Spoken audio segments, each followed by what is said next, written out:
So మొదటగా ప్రశాంత్ కిషోర్ గురించి discuss చేద్దాం జాతీయ రాజకీయాలు. సో ఆయన గెలుపు బీహార్‌లో ఒక చారిత్రాత్మక గెలుపు. 30 ఏళ్ళు పూర్తి బీజేపీ చరిత్రను ఆయన అక్కడ అణగదొక్కిండని ఒక చర్చ జరుగుతుంది. అసలు ప్రశాంత్ కిషోర్ ఎట్లా గెలిచిండు? అసలు అక్కడ ఏం జరిగిందంటే ఏం చెప్తారు సార్? శ్రీశైలం గారు బంకింపూర్ ఫలితము జాతీయ స్థాయిలో బీజేపీ పతనానికి తొలి వికెట్గా మనం చూడాలి. కారణం ఏంటంటే బీహార్లో ఎక్కువ మంది అక్షరాస్యతలు ఉన్న నియోజకవర్గం బంకిపూర్, ఎక్కువ మంది గ్రాడ్యుయేట్స్ పట్టభద్రులు ఉన్న నియోజకవర్గం బంకిపూర్. ఆ నియోజకవర్గాన్ని చూపెట్టి మొత్తం పట్టభద్రులు చదువుకున్న వాళ్ళు మా వెనుకనే ఉన్నారు, యువతంతా మా వెనుకనే ఉందనే ప్రచారంతో బీజేపీ 30 ఏళ్ళ తర్వాత అక్కడ పవర్లోకి వచ్చింది. నితీష్ కుమార్ సపోర్ట్ తోటి పవర్లోకి వచ్చారు.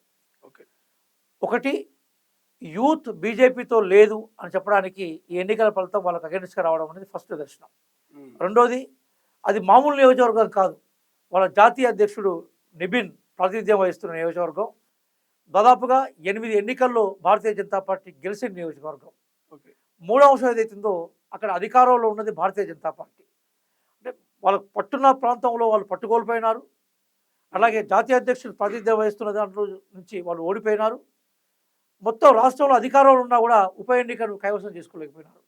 కాబట్టి రాబోయే ఎన్నికల్లో బీజేపీ పరాజయానికి అది మొట్టమొదటి చిహ్నంగా సూచికగా కాంగ్రెస్ పార్టీగా మేము భావిస్తున్నాం. రెండో అంశం ఏంటంటే ఈరోజు భారతీయ జనతా పార్టీ ఏముంటుందంటే జంతర్ మంతర్కు సంబంధించిన ధర్నాకు ఈ విక్టరీకి సంబంధం లేదని చెప్తుంది. కానీ ఒక విషయం గుర్తుపెట్టుకోండి, అదేంటంటే భారతీయ జనతా పార్టీ నిన్న మొన్నటి వరకు భారతదేశంలో యువత మొత్తం మాతో ఉంది, యువత ఉన్నది కాబట్టి మేము భారతదేశంలో విజయ పరంపరను మేము కైవసం చేసుకున్నామని చెప్పుకుంటూ వచ్చింది.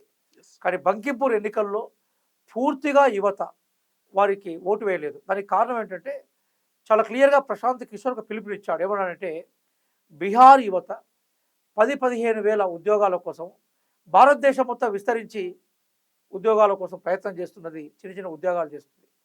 కానీ అదే బీహార్ని ఉద్యోగ కేంద్రంగా మనం మార్చుకున్నప్పుడు, ఉద్యోగ అవకాశాలకు ఇది నిలయంగా మార్చినప్పుడు మనం సక్సెస్ అవకాశం ఉంటుంది.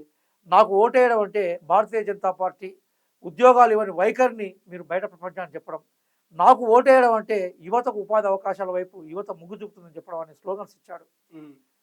ఆ యువత దాన్ని యాక్సెప్ట్ చేసింది కాబట్టి ప్రశాంత్ కిషోర్ అక్కడ విజయం సాధించాడు.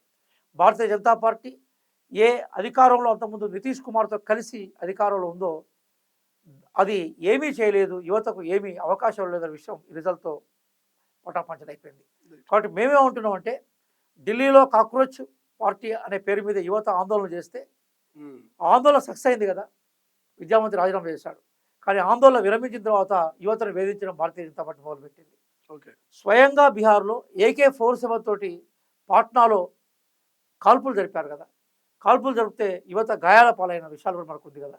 యాక్చువల్గా మనకి ఈ నియోజకవర్గాన్ని ఒకప్పుడు మనము వెస్ట్ పాట్నా అనే పేరుతో పిలిచాం. అంటే పాట్నాకి వెస్ట్ సైడ్ ఉండేది, అత్యధిక అక్షరాస్యులు అత్యధిక గ్రాడ్యుయేట్స్ ఉన్న నియోజకవర్గం.